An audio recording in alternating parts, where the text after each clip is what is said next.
네, 여러분들도 아시다시피 유럽중앙은행이 금리 인하를 했습니다. 추가 금리 인하, 기준금리에 해당되는 거 예치금이라고 합니다. 예금 금리가 아니에요. 여기 예치금리 1월 달에도 이제 ECB에서 금리 인하했죠. 3.0에서 그러니까 25bp처럼 25bp를 차근차근 인하하고 있어요. 그래서 이번에도 3월 오늘 새벽인가요? 2.75%에서 2.50%로 인하했습니다. 25pp. 네, 그래서 이거 보시게 되면은 여러분들 이거 좀 단어를 제대로 써야 되는 건데 이거 이렇게 그 한국의 수구 언론들이 이상한 단어를 쓰고 있어가지고 좀 이 단어가 좀 달라요. 예금금리는 고객이 일반 개인 리테일 쪽 있잖아요. 일반 개인 분들 저 같은 사람들 일반 개인이라든지 기업이 은행에 예금하는 것을 예금금리라고 하는 거고 예치금금리는 상업은행이 유럽중앙은행에다가 돈을 맡길 때 하는 게 예치금금리예요. 예금금리라고 하면 안 되는 거 아시죠? 근데 한국의 그 거의 대부분의 수구 언론들은 예금금리라고 하더라고요. 용어 제대로 나눠서 쓰셔야 될 것 같고. 그래서 이제 이게 사실상 아니 뭐 사실상이라 그냥 기준금리의 역할을 하는 거죠. 그래서 작년 7월 18일부터 보시다시피 3.75%에서 뭐 3.50, 3.50에서 3.25 그래서 25bp씩 계속적으로 인하를 했어요. 다섯 번째 금리 인하 3월 6일 그 유럽 시간으로. 그래서 2.75에서 2.50으로 인하를 했다는 거.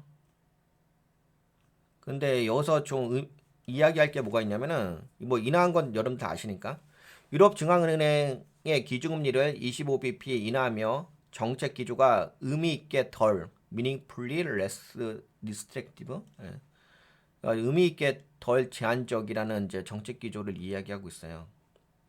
이는 22가 2024년 1월까지만 해도 여전히 통화 정책의 제한적 restrictive 이렇게 이야기했는데 지금은 의미 있게 덜 제한적이라는 통화 정책 기조를 이야기를 하고 있습니다.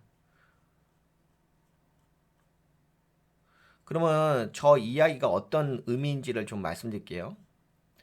이런 이제 표현이라는 것이 좀 중요한 의미가 있잖아요. 요건 표현을 왜 중요하냐면 평가를 하는 거거든요.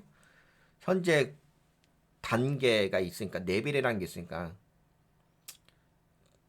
뭐 아무 생각 없이 금리 인하를 하는 건 아니잖아요.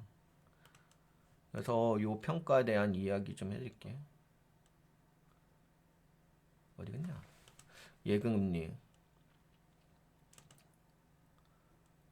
요거 비교해줄게. 이 단어의 의미가 좀 아셔야 돼요. ECB의 정책 기조 변화. 기존에는 리스트렉티브 제한적이라고 했는데 여기는 이제 의미 있게 meaningfully 의미 있게 덜 제한적. 요 단어의 의미의 차이가 뭐냐면은 뾰로롱 내려와서 여기 봐보세요. 리스트렉티브 제한적이란 것은 금리 인상을 통해 인플레이션을 억제하는 단계. 그러니까 금리 인상 단계. 리스트렉티브 제한적이란 거. 이런 거 연준에서도 많이 쓰잖아요. 용어. 그 다음에 이제 여기 meaningfully less restrictive는 요거 의미 있게 덜 제한적이다.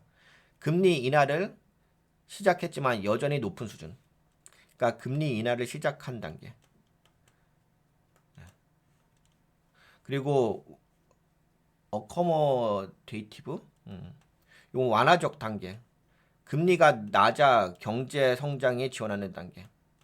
그래서 요거는 금리가 높은 상태를 이야기하는 거고 의미 있게 덜 제한적이라는 것은 금리 인하를 지속적으로 하는 상태를 이야기하는 거고 완화적인 것은 이제 금리가 낮은 상태를 이야기하는 겁니다.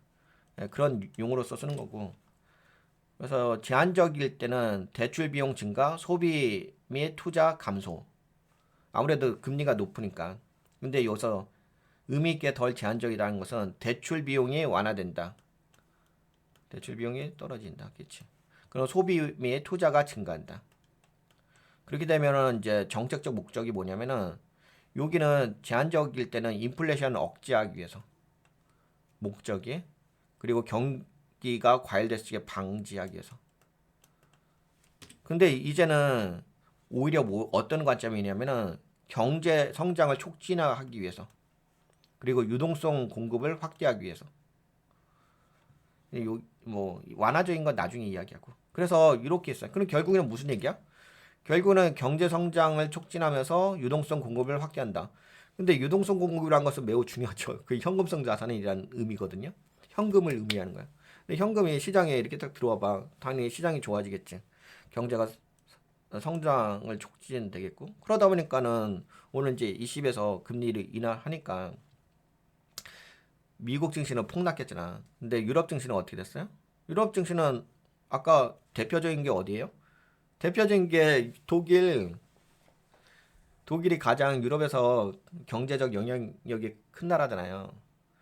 독일은 어떻게 됐어요? 지속적으로 올라가잖아. 근데 그것만 있는 게 아니야. 그것만 있는 게 아니라 또 이제 GDP란 영역 있어. 그 소비에 관련된 GDP의 영역인데 그것조차도 좋아요. 유럽은 원래 그 소비의 나라, 아니 워낙 그 안정적인 그 나라기 때문에 유럽이라는 곳은 워낙 안정적인 곳이에요. 근데 한국 안타까운 게 뭐가 있냐면 한국은 수출 개념밖에 없잖아요. 그러니까 학교 어렸을 때부터 이게 참 너무 한국 교육이 안타까웠던 게 한국은 뭐 학교에서 배우는 게 맨날 뭐 한국은 뭐 수출의 나라 뭐 수출에 의존한 나라, 그렇지는 않아요. 한국이 반드시 수출에 의존해야 될 이유는 없어요. 한국도 뭘 하면 되냐면 내수 소비를 활성화시키면 돼요. 그러면 국민 수출이 핵심이 아니야. 한국 무조건 수출 아니면 뭐 자원이 없어가지고 수출이 아니면 못 살아간다, 그런 거 아니에요. 그냥 내수 경기를 스스로 살릴 수도 있는 거예요.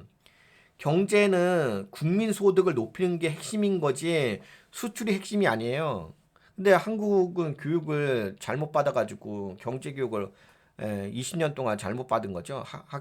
학생 때. 그러니까 그때 교육을 잘못 받아 보니까 대학교 때도 교육을 잘못 받다 보니까는 그냥 한국은 무조건 수출 그거밖에, 그냥 그런 내구조를 받은 거죠. 세뇌 교육을 받은 거죠. 그러니까 계속 시장을 그런 식으로밖에 볼 줄 모르는 거고. 그러니까는 결국에는 뭐 안타까운 선택을 하는 거죠, 국민들이. 여하튼 간에 소비입니다, 소비. 여러분들 GDP 공부해 보시면 아실 거예요. 하여튼간. 그래서 뭐 여하튼간 요 정도 말이 쓰는데, 유럽은 계속 올라가잖아요, 지수가. 그리고 이야기 드릴게. 아, 그리고 ECB의 향후 금리 전망. 모건 스탠리 추가 금리가 예상된다. 4월 또는 6월에 연속 금리 인하가 예상된다. 그러니까 금리가 인하되면서 시장에 긍정적인 반응을 주고 있죠. 근데 희한하죠. 유럽은 금리를 인하니까는 시장의 지수가 올라간다. 근데 한국은 어떠죠? 한국도 금리 인하하고 있잖아요. 한국은행에서. 근데 여러분들 솔직히 한국은행에서 통화정책의 결과 발표할 때 관심을 두시나요? 아무런 관심 안 두시잖아. 한국은행 총재가 금리 인하했어요, 떠들어대봤자 한국 시장에는 영향을 주지 않잖아요. 경제 구조가 엉망이라서 그래요. 유럽은 금리 인하하다 보니까 시장에 유동성 자금이 들어가 보다 보니까는 경제가 좋아지니까는 올라가잖아, 지수가. 한국은 금리 인하한다고 해서 좋냐고요. 무슨 의미가 있죠?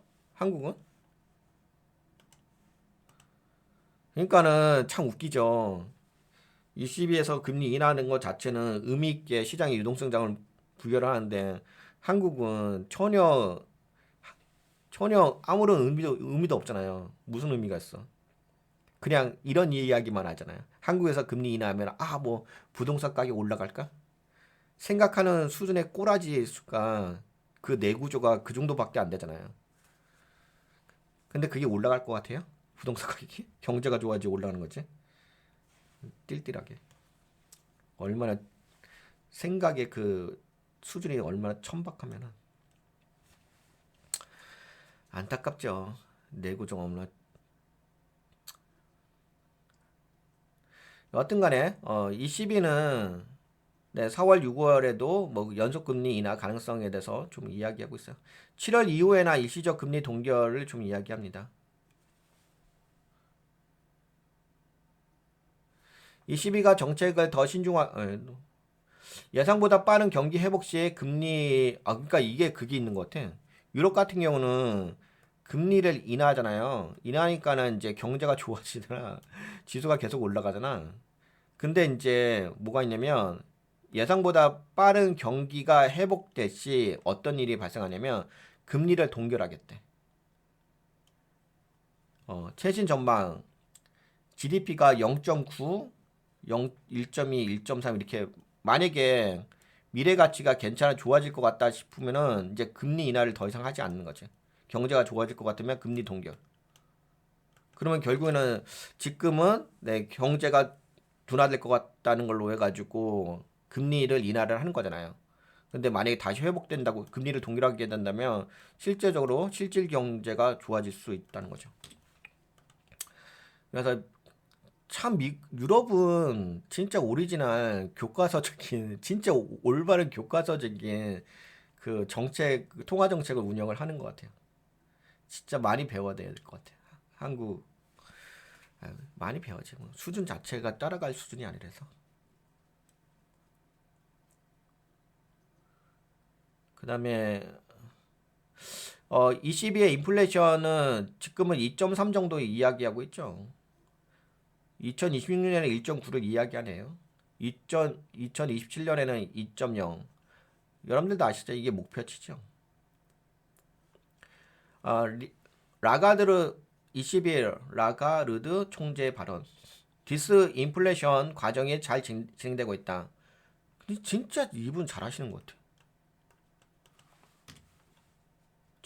정책을. 무역 불확실성이 경제 성장 둔화에 영향을 줄 가능성이 있다. 유럽 각국의 국방비 증가가 경제에 미칠 영향에 대한 평가가 필요하다. 트럼프 대통령은 유럽 수입품에 대한 추가 가능성을 언급했다. 그래서 현재로서는 유럽은 지속적으로 네, 금리를 인하하고 있다. 요거를 좀 말씀드리고 근데 금리 인하는데 그게 실제로 경기 부양 효과가 발생하다 보니까 지수는 빵빵빵 날아가고 있다. 그런 걸 함께 좀 살펴봤습니다. 유럽에 대해서는 요 정도 좀 볼게요. 22 금리 인하에 대해서.